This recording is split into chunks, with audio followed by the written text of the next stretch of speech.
Ассаламу алейкум туғандар, қандайсыздар? Назарыңыздарда қайрадан эле базар жоқ каналы бүгін 7 январь 2023 жыл мен Бишкек шаарынын түндүк чыгышы Айкөл конушуна сиздерге азыр бир жакшы эки этаж болуп салынган сатылуучу үй көргөзмөк үчүн биринчи эле болуп баруу жолун түшүндүрөйүн. Азыр мен турган жер туғандар Калина көчөсү жана Айкөлгө кирген негизги көчөнүн кесилишинде турам. Ушул жак менен сиздер Айкөл конушуна барасыздар. Бул жерде Жибек жолунан Калина көчө менен түшүп келип жатканда Чүй каналынан өткөндөн кийин эле оң тарапка бул көчө менен бара бересиздер тугандар. Анан бул жерден маршруткалар жүрөт. Шаардын бурч-бурчуна Аламедин базары деле анча деле алыс эмес. Түз чыксаңыздар Жибек жолу деле анча деле алыс эмес тугандар. Мына ушундай. Анда эмес мен сатуучуга карай жол алдым. Сиздер лайктан басып, өз оюңуздарды комментарийге жаздырыңыздар. Мынакей тугандар, келүү жолун түшүндүргөнчө бүгүнкү чыгарылыштагы сатылуучу үйгө да жетип келип калдым. Бул үйүстүн көчө тарабы. Көчө тараптан темирден болгон барот орнотулган жана тегеренте бийик кылып пескоблок менен забор кылынган. Жолдор деле кенен. Көрүп турасыздар, кенен машинеңиздермен кайтып кете аласыздар. Жана көчө тараптан мондай балаты, мондай дарактар орнотулган. Септик деле көчө тарабында экен тугандар. Септик бар көчө тарабында. Андан ары электр энергиясы бар, 3 фазалуу экен. Газ былтыркы жылы эле келген. Киргизип алуу керек. Андан ары негизинен мына районду көрүп турасыздар. Район деле жакшы райондордун бири тугандар. Мынакей бул короосу. Жердин аянты 4 соток. Бул жакта узун турасы 10го 8 болгон 2 этаж үй тугандар. Стенасы кирпич, сейсма пояс, колонналар коюлуп, биринчи этаж менен экинчи этаждын ортосуна плита тышталган экен. Электр энергиясы 3 фазалуу ал жөнүндө айттым. Жана арт тарабында мондай кенен жер. Бул жака деле кенен бир машина баткандай жер бар экен. Жана бул жака кенен бир 2-3 машина баткандай жер. Стяжка болгон. Бул жака навес кылсаңыздар эле сонун жер болуп калат тугандар. Анан үйдө центральный трубо менен келген суу, таза суу деле бар. Жана үй ээси өзү 55 метрден казып чыгарган скважина деле бар экен. Андан ары мынакей бул алды тарабы. Үйдүн тышкы тарабындагы жатканы. Бул жакта алма, өрүк жана башка бактар, бир аз жер жемшекенге жер, турник, кошуналар менен болгон чегеларды көрүп байкап турасыздар. Пескоблок менен забор кылынган. А бул үйдүн түштүк тарабынан көрүнүшү. Чыгыш тараптан, тоо тараптан, түштүк тарабынан терезелер орнотулган. Айта кетчү нерсе, бул прихожкадан тышкары 10го 8 узун турасы. Бул прихожка кошулбаганда. Бул болжол менен бир 2 метрге 8дей көрүнөт. 2 метрге бир 6дай көрүнөт болжол менен. Анан мынакей бул алды тарабы жана үйдүн батыш тарабында үй ээси өзү мондай навес кылып, бул жакта склад кылуу планы болгон экен. Жана ошондой эле үйдө отопление бар, паровой отопление. Көмүр менен жана 3 фаза электр энергиясы менен жылыган котелдор үйдү жылытат. Андан ары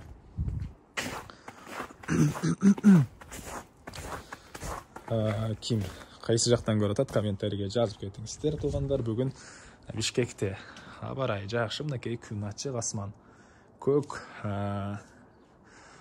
Ушундай погода бүгүн.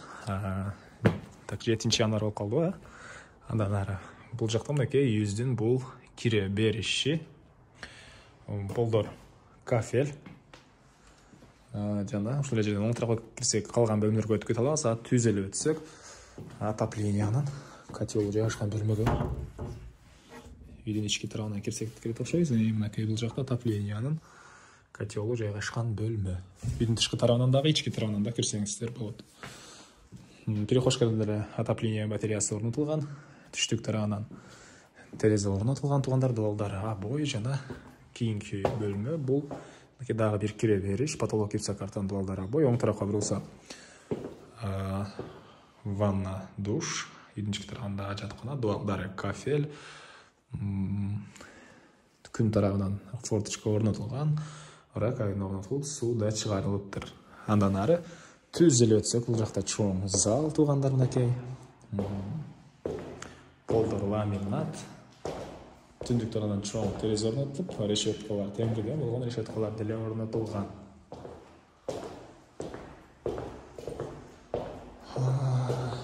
Андан ары бул жакта кухня. Окей.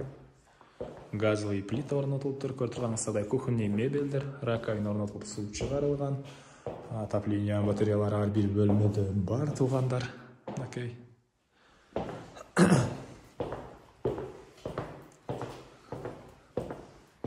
Андан ары алтынбы деп коеюн, алтын болсо бул жерде турбаса керек.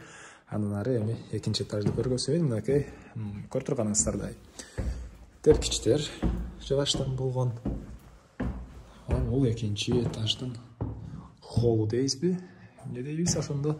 Кыскасы ушундай экинчи этаждын коридору. Бул жерден калган бөлмөлөргө өтүп кете алабыз. Жана батыш тараптан, түштүк тарабынан терезелер орнотулган. Оң тараптан бир чекеден көргөзөйүн. Бул жакта бир спальный бөлмө. Окей. Түштүк тарабынан, тоо тарабынан, чыгыш тарабынан терезелер орнотулган. Окей. Бул экинчи этаждан райондун көрүнүшү туугандар. Видео башында айткандай, Аламедин базарга жакыныраак болуп калат. Аламедин базар тарапка жакын. Машинаңыздар менен бат эле барып келсеңиздер болот. Жана ошондой эле кийинки бөлмө. Ошондо кандай улуттук бөлмө болуп калатпы же родительский спальня болуп калат. Кыскасы мына ушундай башкалардан салыштырмалуу чоңураак бөлмө экен. Чыгыш тарабынан чоң терезе орнотулган, отопление батареялары бар жана пол ламинат. Андан кийин бул жакта сүрөттөн эле байкадыңыздар, детский бөлмө жайгашкан. Батыш тараптан терезе орнотулган туугандар. Мына ушундай. Эми жазгандарды окуйлушу. Жаз почерк дагы өзү жакшы. Так, көрүп байкап койдуңуздарбы? Эмне маалыматы калды? Стена кирпич, биринчи этаж, экинчи этаждын ортосу плита, стена кирпич, сейсмопояс, колонналары куюлган туугандар, суу, свет, газ бар. Садик, мектеп жөнүндө айтып туурмун, да? Садиктер бар туугандар, мектепке азыркы учурда Лебединовка жак тарапка жана Аламедин 1ге барышат экен. Бирок мектептин жайы ажыратылган, жакын кыралыкта мектеп деле келет деген оюн айтты. Баасы $70,000 сүйлөшүү болот. Ээсинин номери экранда ээси тел деп жазылат жана WhatsApp өзүнчө номерде WhatsApp VP деп жазылып тургандар. Сону коюп сүйлөшүп көрүңүздөр. Анан базар жок каналынын номери да деп чыгып калат. Ага чалып жүрбөңүздөр. Эгер сиздер үй сатчы болсоңуздар, рекламага кызыгуу болсо, ошондо чалсаңыздар болот менин номериме. Ээсинин номери ээси тел деп турат. $70,000 сүйлөшүү болот. Анда эмесе мен сиздер менен коштошом туугандар. Кийинки чыгарышка чейин саламатта калыңыздар.